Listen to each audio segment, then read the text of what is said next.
Bon, je vais partager. Ce qui est génial avec Philippe, c'est qu'on a eu déjà des bonnes engueulades, ce qui nous a permis d'apprendre à nous connaître.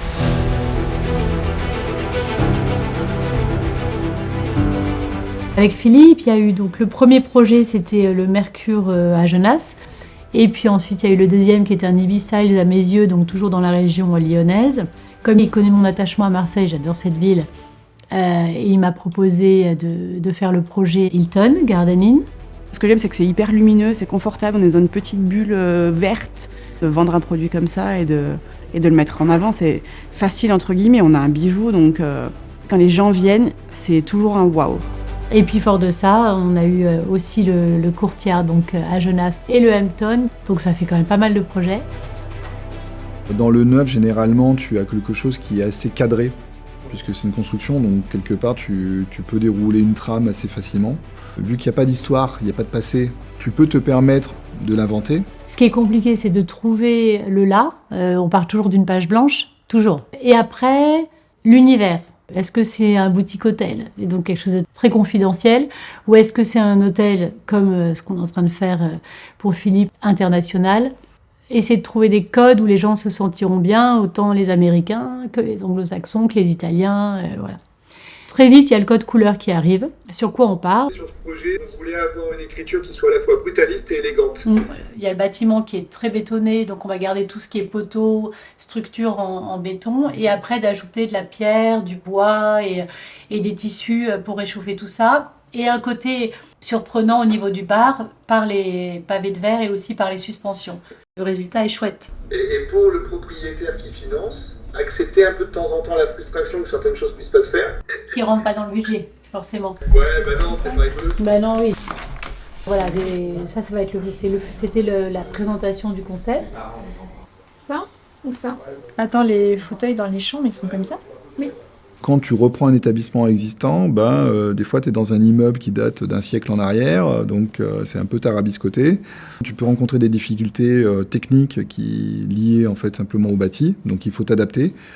Et puis tu as déjà une clientèle, un fonds de commerce présent, avec des gens qui choisissent cet hôtel par rapport à l'âme qu'il a, par rapport à la décoration qu'il a, donc tu peux pas faire table rase comme ça aussi facilement. Donc on est à Paris, on est à côté de la gare de Lyon. On est dans un bâtiment qui est entre l'haussmannien et l'art nouveau. Donc un très très beau bâtiment en pierre de taille avec des belles hauteurs sous plafond.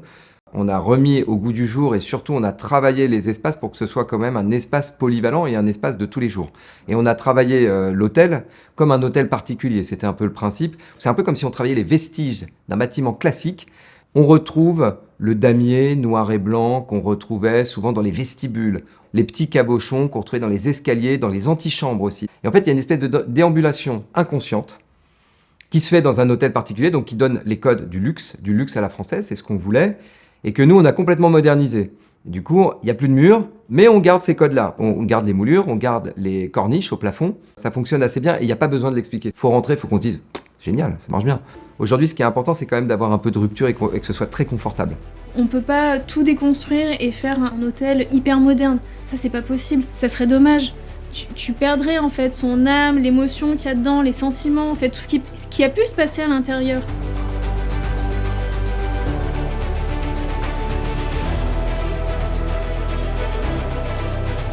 J'ai donné un brief artistique avec une orientation pour justement dire voilà ce vers quoi j'aimerais tendre. Là, en l'occurrence, il faut faire table rase, il faut faire un projet radicalement différent.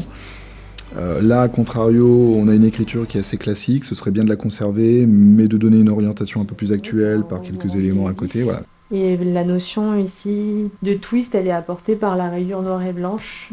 Et ensuite, on vient sur du mobilier qui est plutôt des fauteuils crapauds, des banquettes crapauds. Là, c'est les circulations des étages. Le plus dur, parfois, c'est d'arriver à cerner les attentes du client parce qu'il pense qu'il veut quelque chose. On va lui montrer et en fait, il va quand même pas accrocher. Pour être tout à fait franc avec vous, le rez-de-chaussée, j'aime pas. D'accord. Ok. J'ai pas un truc qui me fait wow.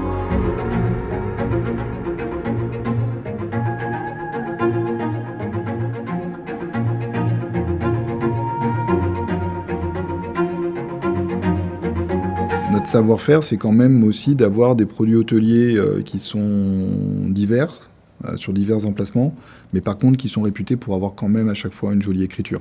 intérieur. Non seulement un truc chouette, mais surtout cohérent.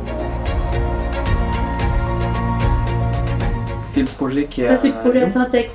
Ok. Saint-Exupéry. Sur le projet sur lequel on est en train de travailler, le Hampton, on a le brief de la marque, on se l'accapare et puis après on développe et on essaie d'apporter notre touche par rapport à ça. Toujours d'avoir cette base en bois, en cuir, ce bleu clin qu'on retrouve au niveau du carrelage là. C'est pas mal, je trouve que ça apporte un truc drôle. Un petit clin d'œil entre ce que nous on souhaite, ce qu'on imagine pour le projet, ce que la marque souhaite et ce que Philippe a en tête. On a un projet riche, vivant et personnalisé. Moi, j'associerais les deux. Oui. Sur le mobilier, c'est pareil, c'est un équilibre qui est assez subtil. Donc du coup, on essaye de créer un éclectisme, un peu comme à la maison finalement, avec des objets qu'on aime bien, des objets chinés, puis des objets qui donnent toujours des références au public. À Paris, on a un public qui est quand même de plus en plus averti, et puis même s'il ne l'est pas, de toute façon, il va se rappeler, tiens, un fauteuil comme chez ma grand-mère, un peu plus classique, avec des fleurs, avec des franges, qui est très marrant, qui va dans l'ensemble et qui va dans le style Art Nouveau, parce que c'est vraiment le style, avec un mobilier beaucoup plus contemporain ou des années 70. On mélange un peu tout ça, et en général, c'est assez équilibré.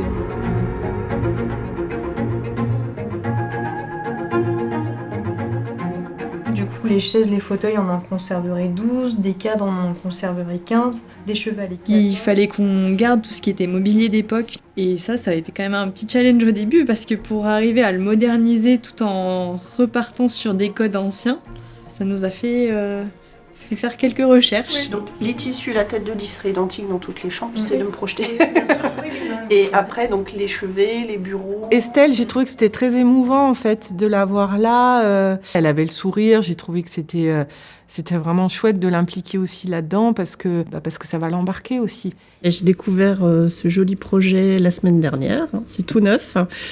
Et Monsieur Dalaudière a tenu sa promesse de garder cette ambiance cosy, art déco. Ce qui est important, c'est qu'on ne dénature pas son produit, en fait. C'est que c'est un établissement historique. Et en fait, quand je la vois regarder, poser des questions, parce qu'elle a des interrogations, parce qu'elle connaît son hôtel par cœur. Et je trouve que c'est bien qu'elle puisse exprimer devant Philippe, devant les archis, devant Hélène, ces problématiques du quotidien et qu'on puisse les prendre en compte aussi dans la rénovation. Je me retrouve vraiment dans les dessins que j'ai pu voir la semaine dernière et tout me plaît vraiment et je retrouve toujours la maison que j'aime tant. Pour nous, c'est pas d'affirmer, de claironner comme quoi on est différent des autres qui est important. C'est juste que ce soit ressenti, que ce soit vécu. On voit souvent la réussite qui est la note, le côté saillant, qui ressort parce que on s'intéresse, on voit, donc on dit tiens, mais non, ça c'est du vent. Mais c'est tout le reste qui a été avant, c'est toute cette broderie qui s'est faite, c'est toutes ces ratures sur les partitions pour arriver à la bonne résonance qui n'est pas visible mais qui est justement le plus important.